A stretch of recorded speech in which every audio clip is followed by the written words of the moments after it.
থেকে পালিয়ে গেছেন। কতটা ইররেসপন্সিবল হলে গোটা জাতিকে আজকে একটা শূন্য অবস্থায় ফেলে দিয়ে তিনি এইভাবে চলে গেছেন। এখান থেকে বোঝা যায় তার যে আসল চরিত্র, সেই চরিত্র। আজকে আমি শ্রদ্ধা জানাতে চাই, প্রাণ ভরে আমাদের শ্রদ্ধা নিবেদন করতে চাই সেই সমস্ত শহীদদের। প্রায় 1000 খানেক শহীদ হবে যারা এই আন্দোলনে শহীদ হয়েছেন।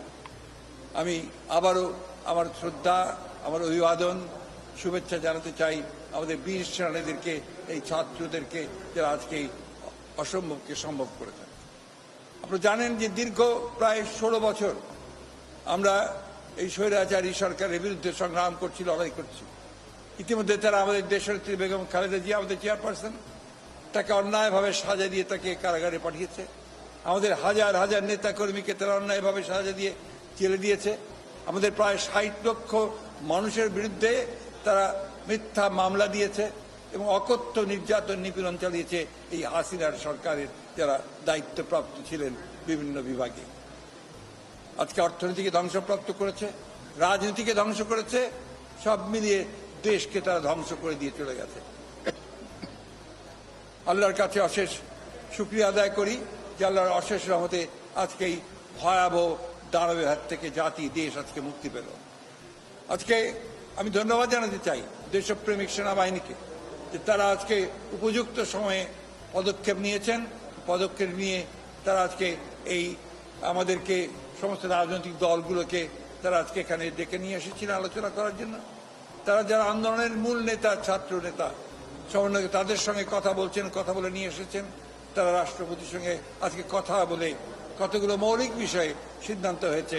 সেই সিদ্ধান্ত প্রথমটি হচ্ছে সেটা হচ্ছে যে পার্লামেন্ট ভেঙে দিয়ে অতি দ্রুত একটি ইন্টারিম গভর্নমেন্ট, অন্তর্বর্তীকালীন সরকার গঠন করা হবে নির্দলীয় সরকারদেরকে নিয়ে। আজকে সিদ্ধান্ত হয়েছে যে দেশনেত্রী বেগম খালেদা জিয়াকে অবিলম্বে কোনো কালক্ষেপ না করে তাকে মুক্তি দেওয়া হবে।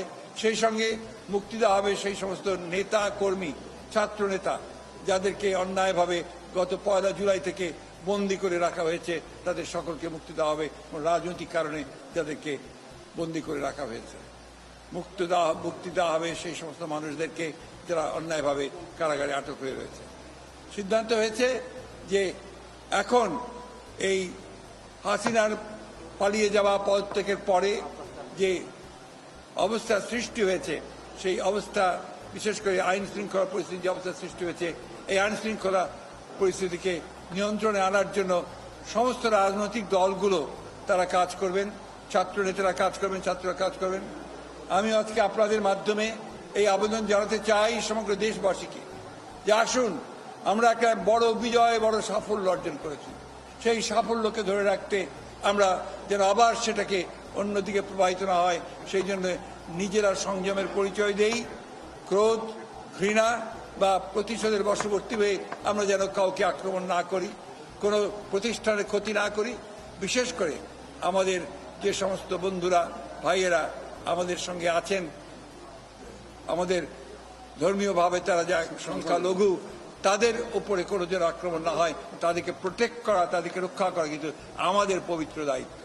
তাই আপনাদের মধ্য দিয়ে আমি আমাদের দলের সকল স্তরের নেতা কর্মীদেরকে আবেদন জানাতে চাই যে আপনারা সবাই নেমে পড়ে এই ভয়াবহ যে প্রবণতা দেখা দিয়েছে, এই প্রবণতা থেকে দেশকে রক্ষা করুন। কাউকে সেই সুযোগ নিতে দেবেন না যে সুযোগে দুর্বৃত্তরা বা দুষ্কৃতিকারীরা অন্যের উপরে আঘাত আনবে। এই অনুরোধ আমি দেশবাসীকে জানাতে চাই যে আসুন, আজকে জাতির এই ক্রান্তি লগ্নে আজকে আমরা সামরিক বাহিনীকে সহযোগিতা করব, একই সঙ্গে আমরা নিজেদেরকে ঐক্যবদ্ধ করে এই দেশকে রক্ষা করব এবং সমস্ত অন্যায় অত্যাচারের প্রতিবাদে আমরা আবার ঐক্যবদ্ধ হয়েছি। এই ঐক্যকে দৃঢ় করে রেখে দেশকে আমরা দেশের শত্রুদের হাত থেকে, বাইরের শত্রুদের হাত থেকে আমরা অবশ্যই তাদেরকে রক্ষা করব। এটাই হচ্ছে আজকে আমাদের সবচেয়ে বড় আবেদন আপনাদের কাছে। দেশনেত্রী বেগম খালেদা জিয়া আপনাদের সকলের কাছে সেই আবেদন জানিয়েছেন যে ধৈর্য ধরুন, শান্ত হন এবং দেশকে রক্ষা করুন, জাতিকে রক্ষা করুন। আজকে যে উদ্যোগ নেওয়া হচ্ছে সেই উদ্যোগকে সফল করুন। আবারও আমি আমার ছাত্র নেতাদেরকে সমন্বয়কারীদেরকে, ছাত্র বন্ধুদেরকে, যারা সবাই আন্দোলনে শরিক হয়েছেন, তাদেরকে আমরা আজকে সহযোগিতা করি এবং তাদেরকে অভিবাদন জানাই। সেই সঙ্গে আমি আবারও এই কথাটা আবার আপনাদের মধ্যে তুলে ধরতে চাই, যে নেতা আমাদের মাঝে নেই, তাকে অন্যায়ভাবে মিথ্যা মামলা দিয়ে বিদেশে নির্বাসিত করা হয়েছে, আমাদের নেতা তারেক রহমান। তিনি এই আন্দোলনে সর্বাত্মকভাবে সহযোগিতা করেছেন প্রতি মুহূর্তে এবং এই ফ্যাসিস্ট বিরোধী আন্দোলনে তিনি নেতৃত্ব দিচ্ছেন।